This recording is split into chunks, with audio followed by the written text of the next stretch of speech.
About my portfolio, first of all, of course, in my mission letter, it clearly says that one of the key priorities is going to be the new biodiversity strategy for 2030.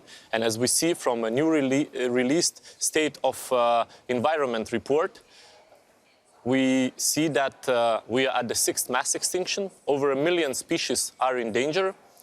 The worst is that implementation gap is widening. And even so that EU has really robust policies, in the end of the day, in the member states, it's not implemented properly. For this reason, we will definitely have to have a new 2030 strategy, which is going to be ambitious, but also focusing a lot onto implementation. We cannot afford to have marine protected areas or Natura 2000 areas where it's just a nice square on the map, but the measures which are needed to be taken to protect the environment is not there. The environment is actually about each and every one of us. And when talking about the Green Deal, you've said that we will see exactly this part that is about all of us.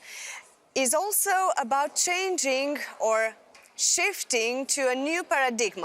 Let's explain a little bit why. So, of course, I always say that, my topic is, my portfolio is environment, oceans and fisheries. But if we would take climate change as a challenge, which focuses only on environment, we would fail in the end of the day.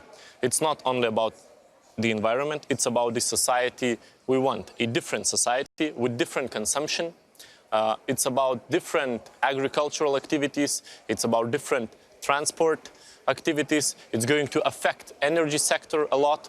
And this is why I think President Ursula von der Leyen has entrusted this mission, which is the center mission of this new commission, to Executive Vice President Franz Timmermans in order to lead so that the initiatives which are needed to be done, as I mentioned before, biodiversity, then I have on my hands a circular economy plan or a zero pollution ambition, would be implemented not only in environmental spectrum, but would be mirrored in other legislations as well and other sectors.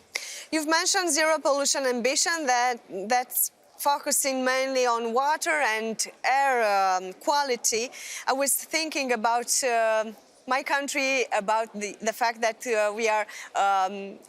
we haven't exited the Black Sea, and I've seen recently on BBC a report saying that the Black Sea is the dumping ground for the whole Europe. It's mostly dead. It's the most polluted sea. It's just an example. You have in Europe a lot of such examples. What is actually to be done in order to go to that idea of zero pollution, of having the water cleaner?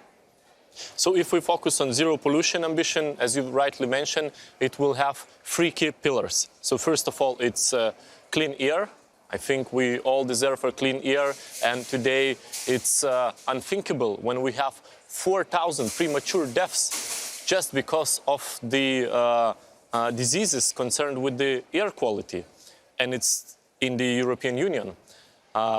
So same goes with the clean water. You have mentioned examples of the Black Sea, but we have a Baltic Sea, which is also extremely polluted. We have problems in the Mediterranean Sea, which is heavily overfished. And then we have our oceans, which is major carbon sinks. And if we want to tackle climate change effectively, oceans ecosystem is very important part because they can absorb enormous amounts of CO2. So, and the last part of zero pollution ambition is going to be clean chemicals. So chemicals surround us everywhere. We are exposed to them. We find them in cosmetics, we find them in the children toys.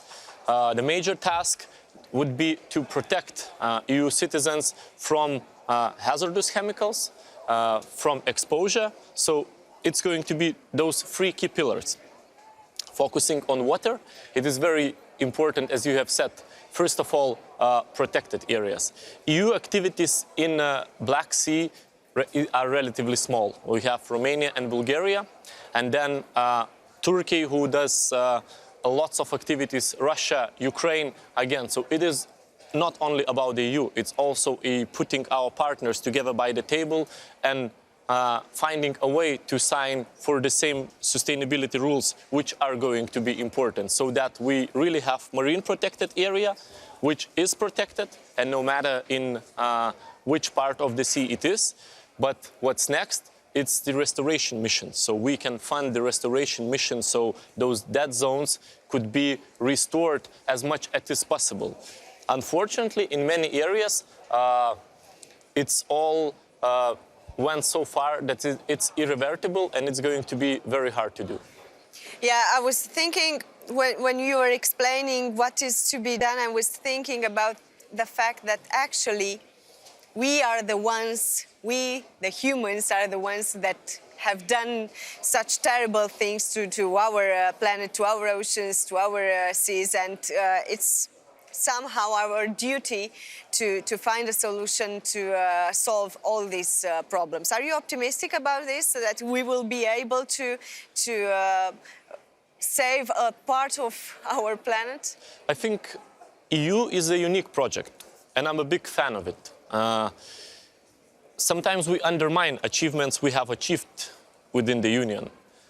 For me, being a person from Lithuania, where we lived with the closed borders, where you couldn't travel, in just 20 years after independence, travel without passport around Europe, it's something unthinkable, but we did achieve that within the EU. If you talk about the single currency, it's also achieved here.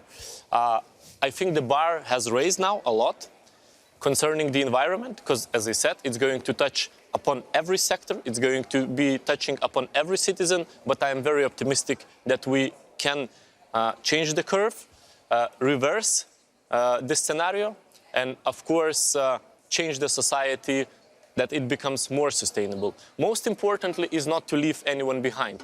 And I'm very optimistic when I read the newest Environmental Agency report on state of the environment, where it says very clearly that we have achieved progress actually on decreasing pressure on our environment. So we are on the track, only we have to do it much faster and much